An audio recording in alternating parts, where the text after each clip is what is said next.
Hello students. In the last two videos we have discussed about four methods of measuring risk. One is sensitivity analysis or range analysis, then standard deviation method, coefficient of variation method, and probability distribution method. In this video I am going to discuss about some other methods of measuring risk which was available in some other books. So we'll go see what are the other methods of risk. This is usually how to analyze an investment proposal. So in that, while analyzing investment proposal, risk is also an important element which is considered, and so this method can also be used for measuring risk. One is risk adjusted discount rate method. This method calls for adjusting the discount rate to reflect the degrees of the risk of the project. അതായത് ഒരു discount rate നമ്മൾ കാണുകയാണ്, risk adjust ചെയ്തിട്ടുള്ള discount rate കാണുകയാണ്. ആ discount rate എന്തിനെ സഹായിക്കും? നമുക്ക് ആ പ്രോജക്റ്റിൽ എത്ര റിസ്ക് ഉണ്ടെന്ന് മനസ്സിലാക്കാനായിട്ട് സഹായിക്കും. ഇതിനെയാണ് ഇങ്ങനെ നമ്മൾ എക്സ്പെക്റ്റഡ് റിട്ടേണിൻ്റെ റേറ്റ് അല്ലാതെ, അല്ലെങ്കിൽ നമ്മൾ അതിനകത്ത് നിന്ന് പ്രതീക്ഷിക്കുന്ന റിട്ടേണിൻ്റെ റേറ്റ് അല്ലാതെ അതിനകത്തുള്ള റിസ്കിനെ കൂടി കൺസിഡർ ചെയ്തിട്ട് ആ റേറ്റിനെ നമ്മൾ ഡിസ്കൗണ്ട് ചെയ്യുക, കുറയ്ക്കുക. അങ്ങനെ നമ്മളൊരു റിസ്കിൽ അറൈവ് ചെയ്യുകയാണ്. അതിനെയാണ് risk adjusted discount rate method എന്ന് പറയുന്നത്. അപ്പോൾ ആ റേറ്റ് എന്ത് ഡിറ്റർമിൻ ചെയ്യും? ആ റേറ്റ് കണ്ടാൽ നമുക്കറിയാം ഇതിനകത്ത് എത്രത്തോളം റിസ്ക് ഉണ്ട്. ശരിക്കും ഉള്ള റിട്ടേൺ ഇതാണ്, റിസ്ക് അഡ്ജസ്റ്റഡ് റിട്ടേൺ ഇത്രയാണെന്ന് പറയുമ്പോൾ നമുക്ക് അതിൻ്റെ എക്സ്റ്റെൻറ്റ് ഓഫ് റിസ്ക് മനസ്സിലാക്കാൻ സാധിക്കും. The risk adjusted discount rate is based on the presumption that investors expect a higher rate of return on risky projects as compared to less risky projects. ഇതിനൊരു assumption ഉണ്ട്.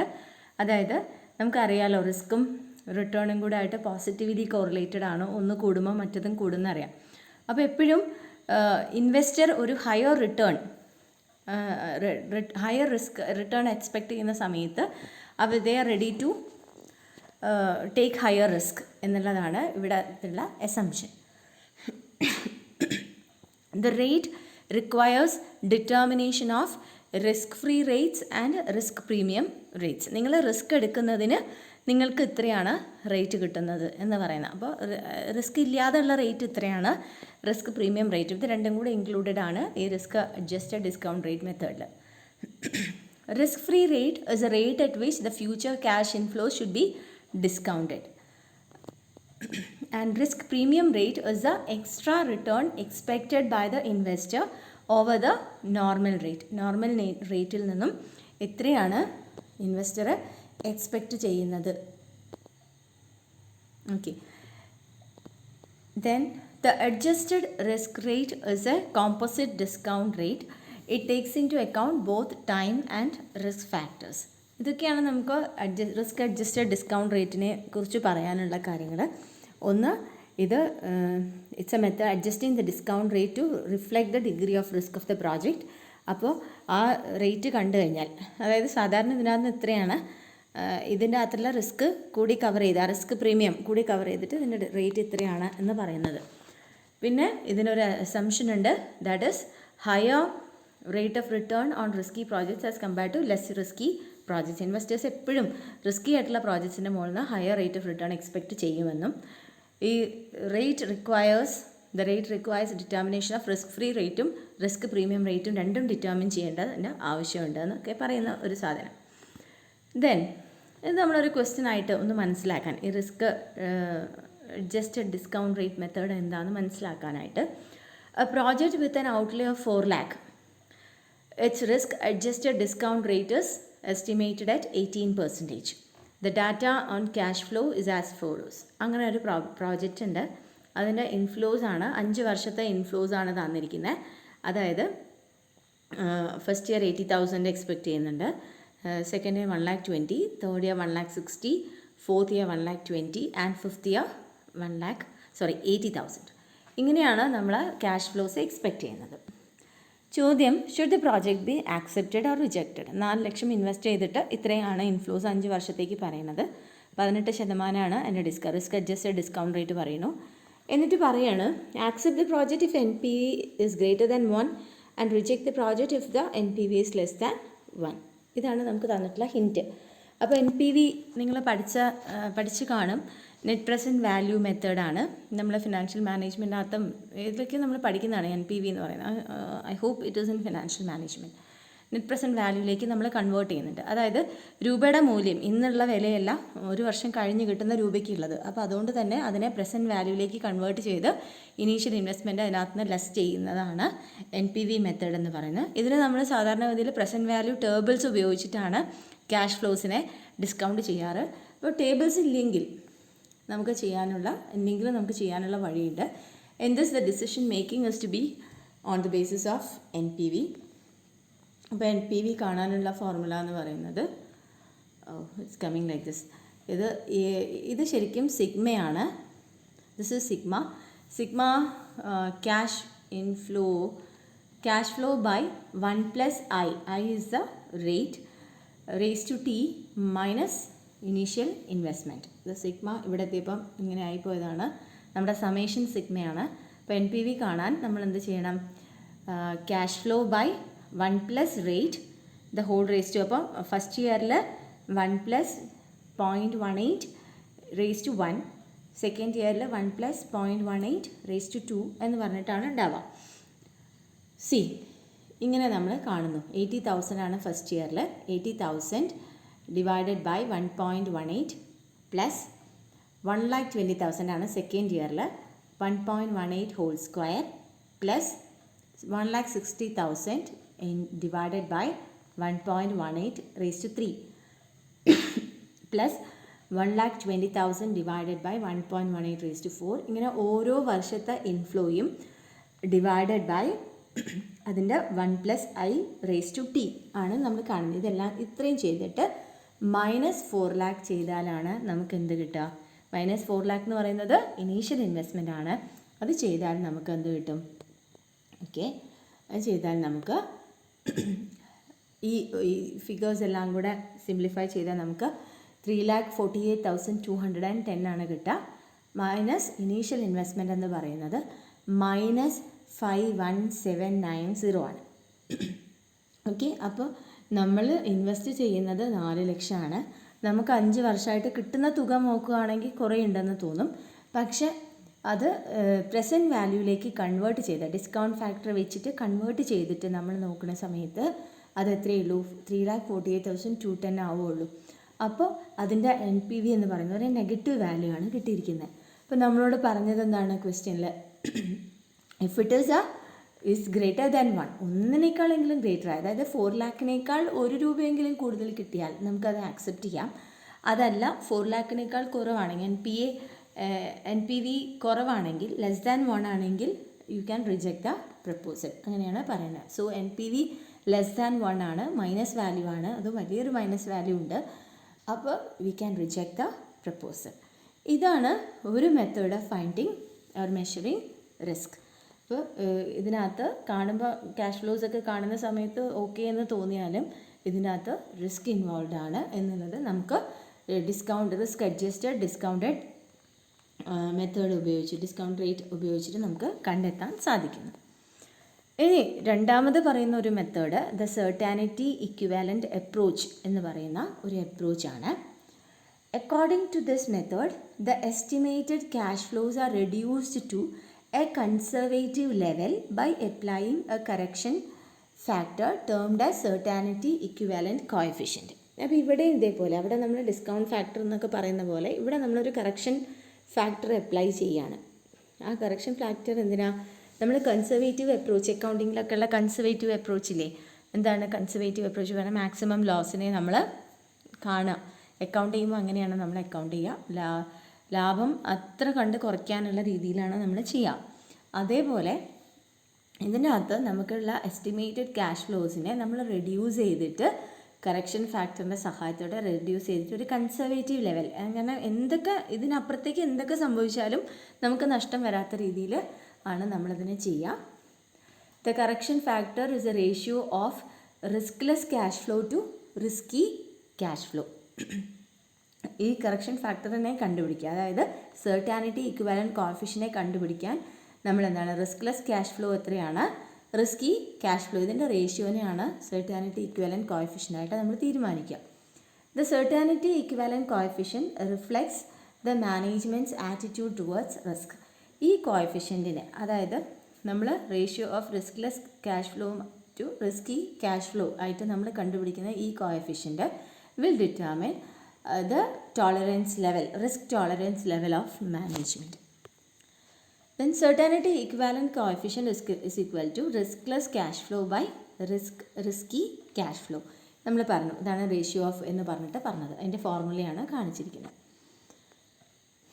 ഇതിന് നമ്മളൊരു എക്സാമ്പിളിൽ പറയുകയാണെങ്കിൽ, imagine that an investor has the choice to accept a guaranteed $10 million cash inflow or an option with the following expectation. ഒരു investment ആണ്, രണ്ട് investment options പറയുകയാണ്. ഒന്നിൽ ഇൻവെസ്റ്റ് ചെയ്താൽ ഷുവറായിട്ട് ഗ്യാരണ്ടീഡായിട്ട് $10 million കിട്ടും, അതായത് അതിനകത്ത് റിസ്ക് ഇല്ല എന്നർത്ഥം. എന്നിട്ട് രണ്ടാമത്തെ ഒരു ഓപ്ഷൻ്റെ അകത്ത് എന്താ വെച്ചാൽ അതിന് ചാൻസസ് ഉണ്ട്. 30% ചാൻസിൽ നമുക്ക് $7.5 million കിട്ടും. There is 50% chance of receiving $15.5 million and 20% chance of receiving $4 million. അപ്പോൾ നമ്മുടെ ഈ പെസിമിസ്റ്റും ഒപ്റ്റിമിസ്റ്റും എന്നൊക്കെ പറയുന്ന പോലെ ഒരു സിറ്റുവേഷനാണ്. അപ്പോൾ അതിൻ്റെ പ്രോബബിലിറ്റീസും തന്നിട്ടുണ്ട്. ഇങ്ങനെയാണെങ്കിൽ based on these probabilities the expected cash flow of the scenario, ഈ ഒരു സിറ്റുവേഷനിലുള്ള എക്സ്പെക്റ്റഡ് ക്യാഷ് ഫ്ലോനെ നമ്മൾ കണ്ടുപിടിക്കുക. Expected cash flow is equal to ഈ രണ്ടാമത്തെ പ്രപ്പോസൽ, ആദ്യത്തെ പ്രപ്പോസൽ നമ്മൾ നോക്കണ്ട, 10 million എന്തായാലും കിട്ടും. ഇതിൻ്റെ അതിലുള്ള എക്സ്പെക്റ്റഡ് ക്യാഷ് ഫ്ലോ എന്ന് പറയുന്നത് ഓരോന്നിൻ്റെ പ്രോബബിലിറ്റി കൊണ്ട് ഇൻറ്റു ചെയ്യാം. 0.3 ഇൻറ്റു 7.5, ദെൻ 0.5 ഇൻറ്റു 15.5 ആൻഡ് 0.2, 20%-നെയാണ് നമ്മൾ 0.2 ആക്കിയത്. 0.2 ഇൻറ്റു $4 million. ഇങ്ങനെ ഇതിനെ നമ്മൾ എക്സ്പെക്റ്റഡ് ക്യാഷ് ഫ്ലോസ് കാണുകയാണ്. അപ്പോൾ നമുക്ക് $10.8 million കിട്ടും. മറ്റേതാണെങ്കിൽ 10 ഉണ്ടായിരുന്നത്, ഇത് 10.8. ഇനി സെർട്ടാനിറ്റി ഇക്വാലൻറ്റ് ക്യാഷ് ഫ്ലോ കാണണമെങ്കിലുള്ള formula expected cash flow by 1 plus risk premium.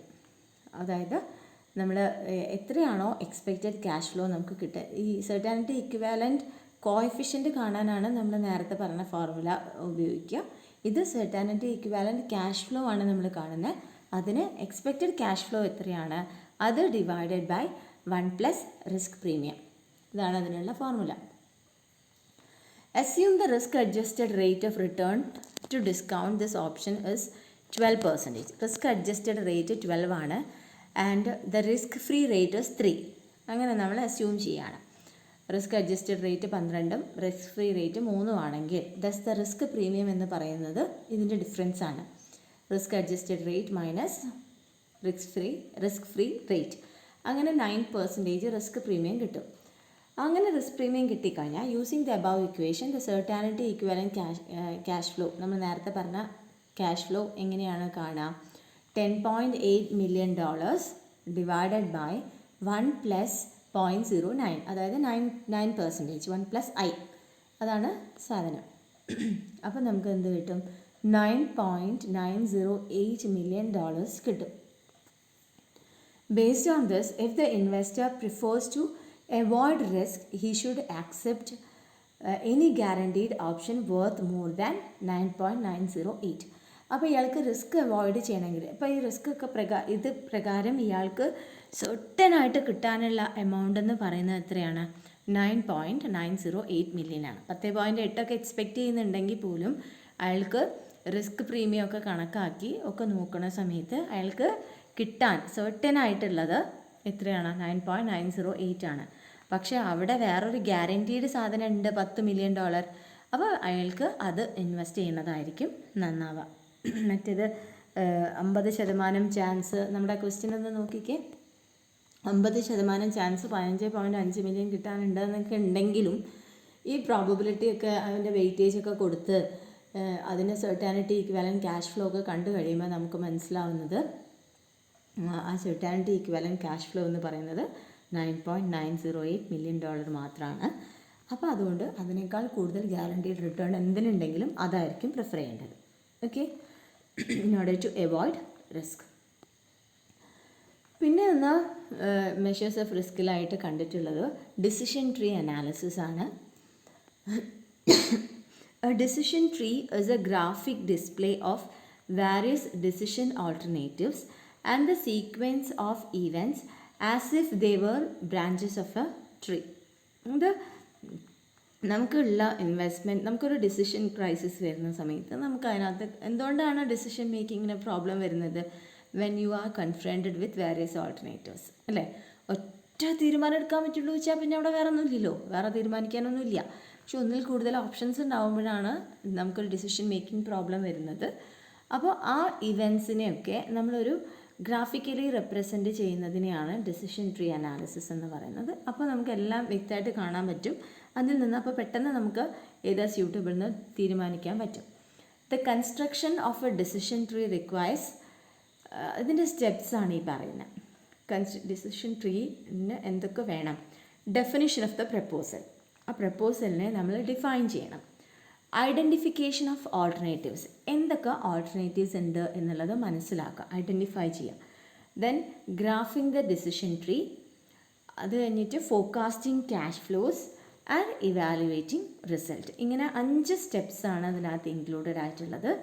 ഒന്ന് defining the proposal, identification of alternatives, graphing the decision tree, forecasting cash flows and evaluating the result. നോക്കൂ എങ്ങനെയാണ് ഒരു ഡിസിഷൻ ട്രീ ഉണ്ടാവുക എന്നുള്ളത്. അപ്പോൾ ഇവിടെയാണ് നമ്മുടെ ഒരു ഡിസിഷൻ മേക്കിംഗ് വന്നിട്ടുള്ളത്. അവിടെ നമുക്ക് A1 A2 A3 എന്ന് പറഞ്ഞിട്ട് 3 ഓപ്ഷൻസ് ഉണ്ട്.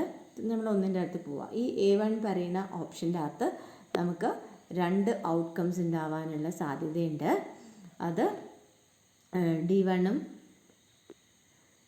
D1 D3 പറഞ്ഞിട്ട് ഉണ്ടാവാൻ സാധ്യതയുണ്ട്. അതിൻ്റെ അകത്ത് അങ്ങനെ ഓരോ ഔട്ട്കത്തിൻ്റെ അകത്ത് നമുക്ക് എന്താണ് എക്സ്പെക്റ്റ് ചെയ്യാൻ പറ്റുന്നത്, അതിൻ്റെ അകത്തുള്ള ക്യാഷ് ഫ്ലോ എത്രയാണ് എന്നൊക്കെ പറഞ്ഞിട്ട് ഇവാലുവേറ്റ് ചെയ്യാനുള്ളതാണ്. ഇങ്ങനെ ഒരു ട്രീ രൂപത്തിൽ നമ്മുടെ ഡിസിഷൻ ഓൾട്ടർനേറ്റീവ്സിനെ നമ്മൾ റെപ്രസെൻറ്റ് ചെയ്തിട്ട് അപ്പോൾ നമുക്ക് എല്ലാം ക്ലിയർ കട്ടായിട്ട് മനസ്സിലാക്കാൻ സാധിക്കും. എന്നിട്ട് അതിൻ്റെ ബേസിസിൽ നമ്മൾ ഡിസിഷൻ എടുക്കുക എന്നുള്ളതാണ് ഡിസിഷൻ ട്രീ അനാലിസിസ് കൊണ്ട് ഉദ്ദേശിച്ചത്.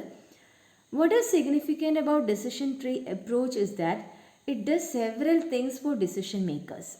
It is highly useful to a decision maker in multi-stage situations which involves a series of decisions each dependent on the preceding one. കുറേ തീരുമാനങ്ങൾ എടുക്കണം. അത് ആദ്യം എടുക്കുന്ന തീരുമാനത്തിൻ്റെ അനുസരിച്ചാണ് രണ്ടാമത്തെ തീരുമാനം വരേണ്ടത്. അങ്ങനെ പ്രീസീഡിങ് ഡിസിഷൻസിൻ്റെ ബേസിസിൽ നമുക്കൊരു സീരീസ് ഓഫ് ഡിസിഷൻസ് എടുക്കണമെങ്കിൽ നമുക്ക് ഈ ഒരു മെത്തേഡാണ് സ്യൂട്ടബിൾ. ഇതൊക്കെ ഡിസിഷൻ മേക്കിങ്ങിൻ്റെ മെത്തേഡ്സ് ആണ് ശരിക്കും. പക്ഷെ അത് റിസ്കിനെയും കൂടെ മനസ്സിലാക്കാനൊക്കെ സാധിക്കും. It makes possible for them to see at least a major alternatives open to them and that the subsequent decision may depend on events of the future.